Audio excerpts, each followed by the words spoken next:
Okay, so welcome to infinity. So আজকের এই ভিডিওটা কোনো এডুকেশনাল ভিডিও না, মোটিভেশনাল স্পিচও না। সো আজকের ভিডিওটাতে বেসিক্যালি আমার যে ছোট ভাই বোনেরা কালকে ঢাকা ভার্সিটিতে ভর্তি পরীক্ষা দিচ্ছ বা দিবা, বা আমার যে স্টুডেন্টরা কালকে ঢাকা ভার্সিটিতে ভর্তি পরীক্ষা দিবা, তাদের উদ্দেশ্যে শেষ একটা মেসেজ বলতে পারো যেটা আমি দিতে চাই। এবং কালকে ভর্তি পরীক্ষায় যদি তুমি তোমার মেরিট শিটে নিজের নামটাকে দেখতে চাও বা নিজের একটা পজিশন ঢাকা ভার্সিটিতে অ্যাচিভ করতে চাও, তার জন্য তোমাকে অ্যাকচুয়ালি বাবা যা যা করতে হবে একটু গুছিয়ে আমি তোমাকে বলে দিব। এবং যা যা আমি বলে দিব এগুলো তুমি মেনটেন করবা, এবং যেগুলো আমি করতে তোমাকে অ্যাভয়েড করবো এগুলো তুমি করবা না। আশা করি যা যা তোমাকে করতে বলবো এবং যেটা যেটা তোমাকে করতে না বলবো এগুলো তুমি যদি মেক শিওর করে আসতে পারো, কালকে 100% ঢাকা ভার্সিটির যে সিটটা আছে সৃষ্টিকর্তা সহায় হইলে তোমারই হবে। সো প্রথম কথা, কালকে ঢাকা ভার্সিটির ভর্তি পরীক্ষা। তোমাকে প্রথম কথা বেশি টেনশন করা যাবে না, কারণ অনেকেই অলরেডি অনেক বেশি টেনসড হয়ে গেছো। আমি আমার নিজের অনেক স্টুডেন্টের দিকেই তাকাইতে পারতেছি না, মেডিকেলের পরে যাদের অল্পের জন্য চান্স হয় নাই এরা অনেকটাই ভেঙে পড়ছে। মানে আমি মেডিকেলের আগেও যাদের কনফিডেন্সটা দেখছিলাম আকাশচুম্বী, এদের কনফিডেন্সটা কোনো একটা কারণে দেখতেছি কেমন কমে গেছে।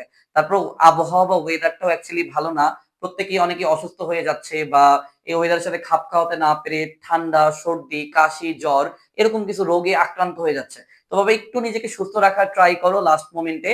তুমি যদি পরীক্ষার হলে যে অসুস্থ হয়ে যাও, মাথা ঘুরিয়ে পড়ে যাও বা সর্দি কাশির কারণে যদি পরীক্ষায় কনসেন্ট্রেট করতে প্রবলেম হয়, এটা কিন্তু তোমার আজীবনের জন্য একটা, মানে কি বলবো, আজীবনের জন্য একটা আক্ষেপের কারণ হয়ে যাবে। তো প্রথম কথা নিজেকে সুস্থ রাখো।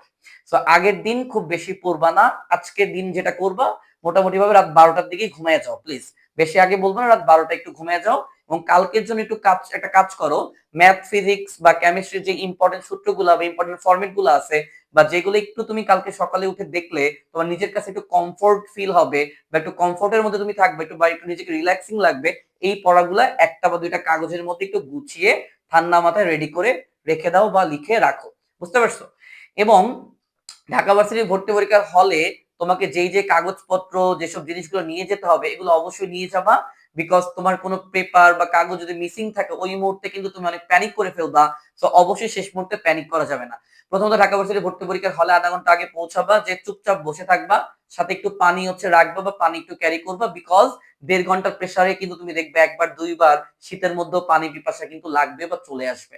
ওকে, প্রথম কথা, তোমাকে যখন খাতাটা দিবে মোস্ট প্রবাবলি তোমাকে হয়তো 5 মিনিট আগে খাতা দিয়ে দিবে।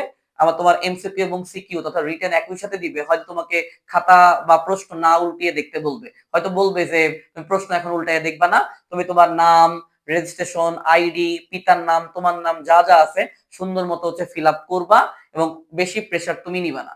এবার যারা সায়েন্সের বা বিজ্ঞান ইউনিটের কালকে পরীক্ষা দিচ্ছ, এমসিকিউর ক্ষেত্রে আমি বলবো বাবা অবশ্যই বায়োলজি অথবা কেমিস্ট্রি যেটা তোমার স্ট্রং পয়েন্ট ওইটা দিয়ে তোমরা শুরু করো। এবং যারা হয়তো ম্যাথের পরিবর্তে বা বায়োলজির পরিবর্তে বাংলা বা ইংলিশ দাগাবা, সেই ক্ষেত্রে তুমি হয়তো সেইটা দিয়েও শুরু করতে পারো। বাট যারা PCMB, physics chemistry math biology দাগাবা, আমার রিকোয়েস্ট থাকবে তুমি বায়োলজিটা দিয়ে শুরু করো, দ্বিতীয়তে কেমিস্ট্রি দাগাও, ম্যাথ ফিজিক্সটা লাস্টে দাগাবা। তো তোমার যে 45 মিনিট টাইম আছে তুমি শিওর থাকো তুমি কখনোই 45 মিনিট পাবা না। তুমি তো ম্যাক্সিমাম গেলে টাইমটা পেতে পারো 42 থেকে 43 মিনিট। বিকজ 2 থেকে 3 মিনিট দেখবা ইনভিজিলেটর সিগনেচার করতে, হাজিরা কাটা সই নিতে বা বিভিন্ন প্রসেস বা প্রসিডিং এর কারণে নষ্ট হয়। আর তোমার হলে ঘড়ি আছে কিনা এটা একটু মেক শিওর করে নিবা। ঘড়ি যদি না থাকে টিচারের সাথে একটু আলাপ আলোচনা করবা। বিকজ ঘড়ির ইস্যুটা কিন্তু বিভিন্ন হলে থাকে না বা বিশাল একটা প্যারা দেয়। আমার নিজেরও ঢাকা ভার্সিটির হলে কিন্তু ঘড়ি ছিল না। সো ঘড়ি যদি না থাকে টিচারকে আগেই বলে দিবা যে তোমাকে যেন 15 মিনিট পর পর একটা বা দুইটা ওয়ার্নিং দেয়। ওকে, এবং এই যে তুমি 43 মিনিট পাবা 4টা সাবজেক্টের জন্য, তুমি একটু ডিভাইড করে নিবা। তোমার যে স্ট্রং জোন আছে বা যেই সব সাবজেক্ট গুলো একটু মুখস্থ নির্ভর, বায়োলজি, কেমিস্ট্রি, এইগুলো অবশ্যই তুমি আগে দাগাবা বাবা, এগুলো তুমি একটু আগে দাগাবা। বায়োলজিটা 7 থেকে 8 মিনিটের মধ্যে দাগাবা। কেমিস্ট্রির জন্য তুমি 10 মিনিটের মধ্যে টাইম রাখতে পারো। তো প্রথম 16 মিনিট থেকে 18 মিনিটের মধ্যে কেমিস্ট্রি এবং বায়োলজি তুমি যদি দাগাইতে পারো, তোমার কাছে এনাফ টাইম থাকবে ম্যাথমেটিক্যাল সাবজেক্ট গুলো নিয়ে ডিল করার জন্য। বুঝতে পারছো? এবং তুমি তোমার অ্যাডমিট কার্ডের পেছনে রাফ করবা যদি তোমার কাছে মনে হয় যে প্রশ্নের দাগানোর মতো বা প্রশ্নের রাফ করার মতো পর্যাপ্ত স্পেস নাই, যে অ্যাডমিট কার্ড থাকবে তার পেছনে যে সাইডটা আছে ওইখানে তুমি রাফ করবা, চিন্তার কোনো কারণ তোমার নাই। ওকে, সো মনে রাখবা ঢাকা ভার্সিটির এমসিকিউ তে তুমি টপ 10,000-এর মধ্যে থাকবা কি থাকবা না তার উপর কিন্তু ডিপেন্ড করতেছে তোমার রিটার্ন খাতাটা কি দেখবে নাকি দেখবে না। বুঝতে পারছো? এই জন্য প্রথম যে স্টার্টিংটা আছে এইটা ভেরি ভেরি ইম্পর্টেন্ট। ঢাকা ভার্সিটির প্রথম 15 মিনিটই আসলে বলে দিবে তুমি ঢাকা ভার্সিটির চান্স পাচ্ছ কি পাচ্ছ না। কারণ ঢাকা ভার্সিটিতে এমসিকিউ খারাপ হইলে রিটার্ন 40-এ 40 পাইলেও তোমার কোনো ভ্যালু বা দাম নাই। এই জন্য প্রথম এমসিকিউর যে 15 মিনিট আছে ওই 15 মিনিটে তুমি যদি একটু ছক্কা মারতে পারো বা ছক্কা খাইতে পারো বা একটু খেলতে পারো, তোমার চান্স পাওয়ার প্রবাবিলিটি অনেক অনেক অনেক বেশি। কারণ একটা রিসার্চে দেখা গেছে 90% স্টুডেন্টই ঢাকা ভার্সিটিতে ফেল করে এবং 90% স্টুডেন্টই ঢাকা ভার্সিটি ভর্তি পরীক্ষায় যে চান্স পাবে না সেটা প্রথম 15 মিনিটের মধ্যে এনশিওর হয়ে যায়। প্রথম 15 মিনিট যদি ঢাকা ভার্সিটি হলের বা ঢাকা ভার্সিটি হলে অবস্থানরত টাইমের বা যেই তুমি 45 মিনিট বা 1.5 ঘন্টা মোট পরীক্ষাটা তুমি দিবা, তার মধ্যে প্রথম 15 মিনিট যদি তোমার পক্ষে যায়, তুমি ওই টাইমে যদি ব্যাট দিয়ে বল বেশি ভালোভাবে আঘাত করতে পারো, তুমি দেখো পরবর্তী যে টাইমটা আছে 1 ঘন্টা, সেটা তোমার পক্ষেই হচ্ছে যাবে। তো প্রথম 15 মিনিটে এই জন্য মোস্ট অফ দা প্রশ্ন যেগুলো তোমার জানা সেগুলো তুমি অ্যান্সার করার ট্রাই করবা। বেশি সংখ্যক প্রশ্ন যদি 15 মিনিটে শিওর তুমি দাগাইতে পারো, পরে আস্তে রিল্যাক্স করে ম্যাথমেটিক্যাল অংশগুলো নিয়ে তুমি ডিল করতে পারবা। ঠিক আছে? বায়োলজি কেমিস্ট্রির ক্ষেত্রে যেগুলো মুখস্থ টাইপের আছে তুমি খুব বেশি ভাববা না, যেটা নতুন যেটা অপরিচিত এটা তুমি এমনিও পারবা না অমনিও পারবা না।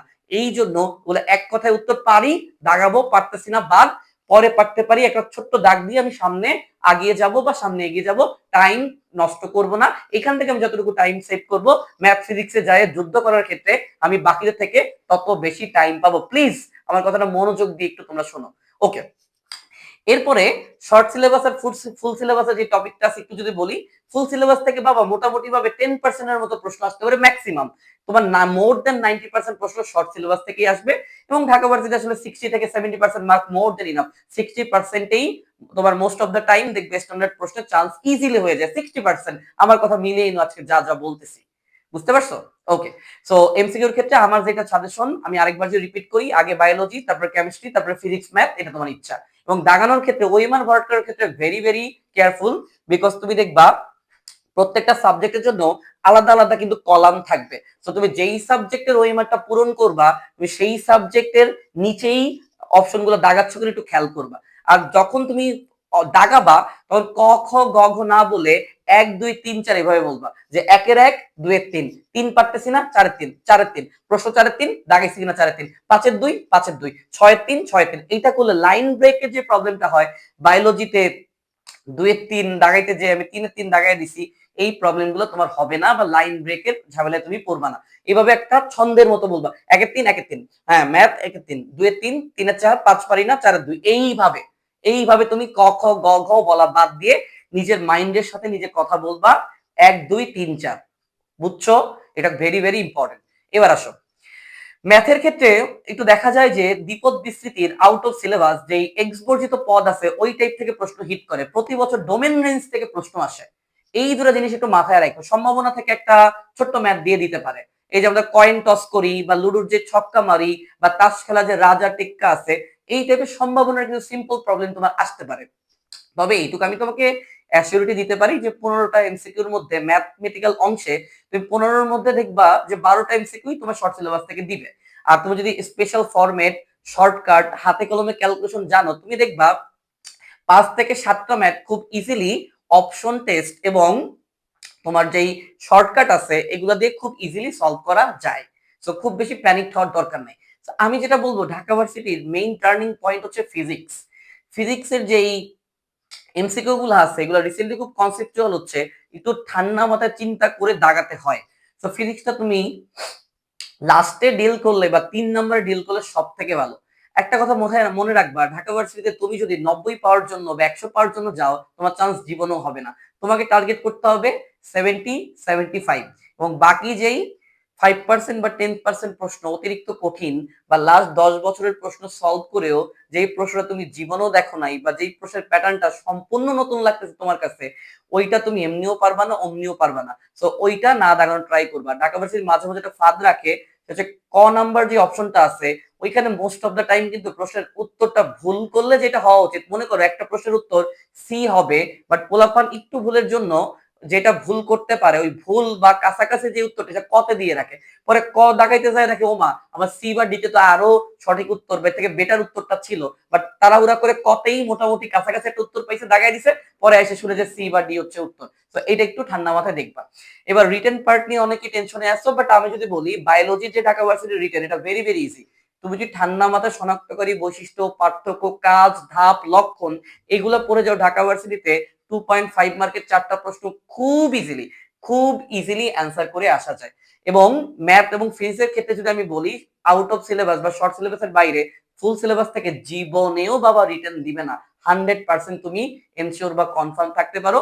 ইভেন সবগুলা শর্ট সিলেবাসের অধ্যায় থেকে আসলে রিটেনের প্রশ্ন হয় না।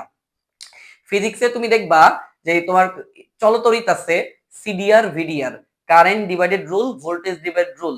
এখান থেকে মোটামুটি ভাবে একটা তোমার প্রশ্ন কিন্তু থাকতে পারে। প্রমাণ টাইপের একটা দিতে পারে যে সূত্রের প্রমাণ, যাদের বেস ইন্টার থেকে ভালো তারা দেখবা খুব ইজিলি ওটা পারবা। আর 4টা প্রশ্নের মধ্যে একটা প্রশ্ন থাকবে খুবই কঠিন। প্রতি বছর ঢাকা ভার্সিটির মোটামুটি ভাবে বলা যায় রিটেনে এমন একটা প্রশ্ন রাখে যেটা তুমি এমনিও পারবা না অমনিও পারবা না, ওই সময় নষ্ট করার জন্য হচ্ছে দেয়। তবে পার্সিয়াল মার্ক যেহেতু আছে, ম্যাথ, ফিজিক্স এবং অন্যান্য প্রতিটা সাবজেক্টে তুমি যা পারবা, যতটুকু পারবা পার্সিয়াল মার্কের জন্য হইলেও লিখে আসবা। 2.5 এর মধ্যে যদি তুমি 1 পাও বা 1.5 পাও, তুমি কি জানো তোমার সিরিয়ালটা কয় হাজার আগাবে? আমার কথা কি বুঝছো? আর ম্যাথের ক্ষেত্রে তুমি দেখবা 4টা সিকিউ বা 4টা যে রিটেন আসবে কোন জায়গা থেকে আসবে আমি তোমাকে বলে দেই। এবার স্থানাঙ্ক জ্যামিতি তথা সরলরেখা, বৃত্ত অথবা কৌণিক, এই তিনটার থেকে যে কোনো একটা রিটেন তুমি কমন পাবা। অন্তরীকরণ, যোগজীকরণ, দুইটার মধ্যে থেকে যে কোনো একটা রিটেন তুমি 100% কমন পাবা। বিপরীত ত্রিকোণমিতি আর সংযুক্ত ত্রিকোণমিতিক অনুপাত, এই দুটার মধ্যে একটা রিটেন তুমি কমন পাবা। তিনটা তো আমি তোমাকে কমন দিয়েই দিলাম।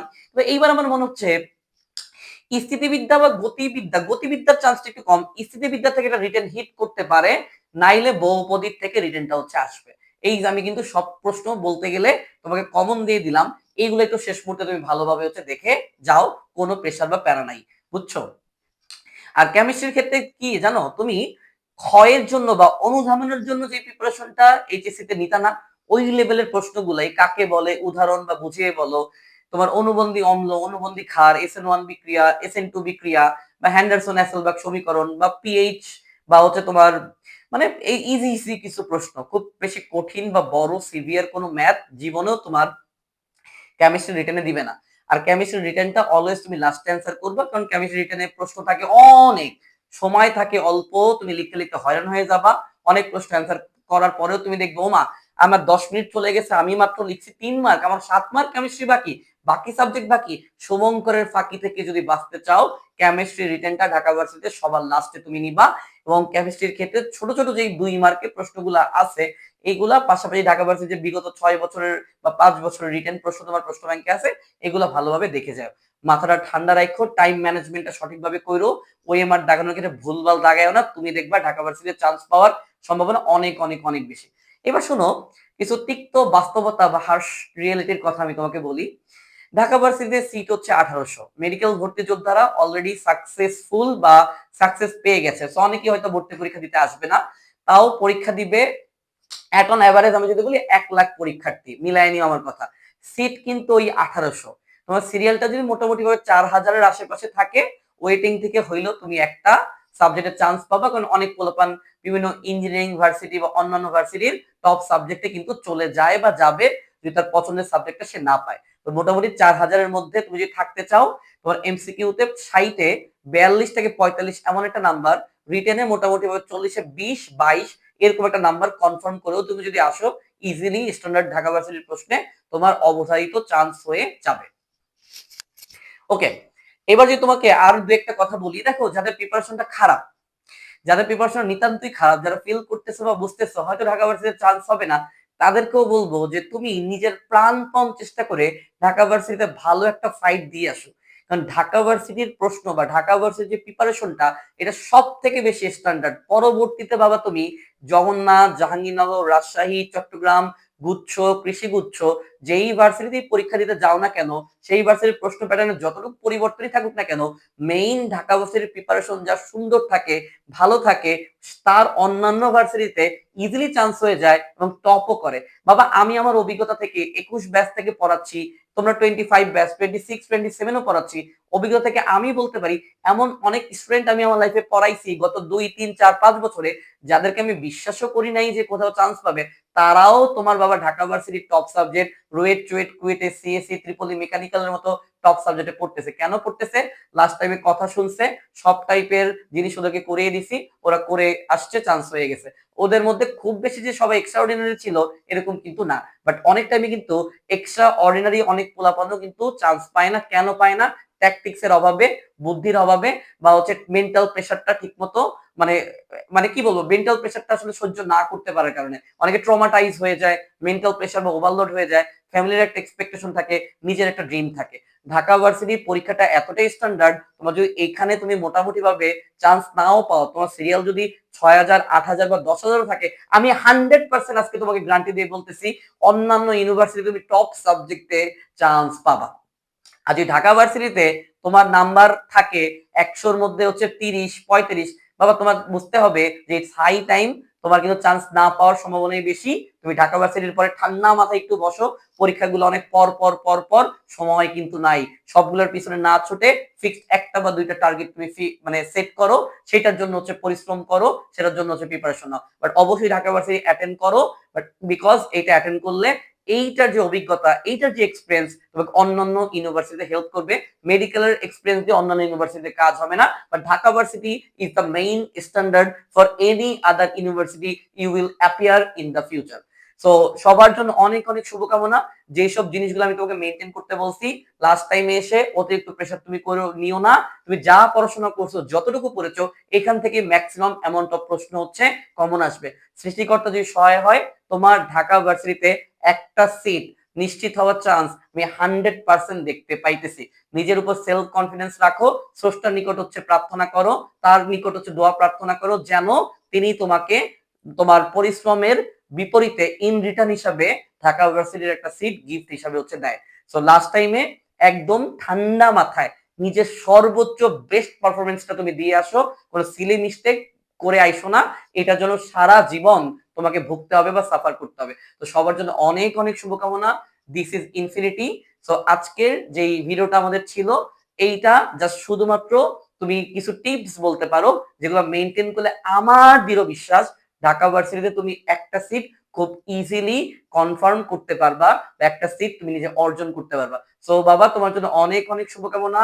লাইফে অনেক বড় হও, অনেক দোয়া থাকলো, আমার জন্য দোয়া করো। তো প্রত্যেকের জন্য অনেক অনেক শুভকামনা।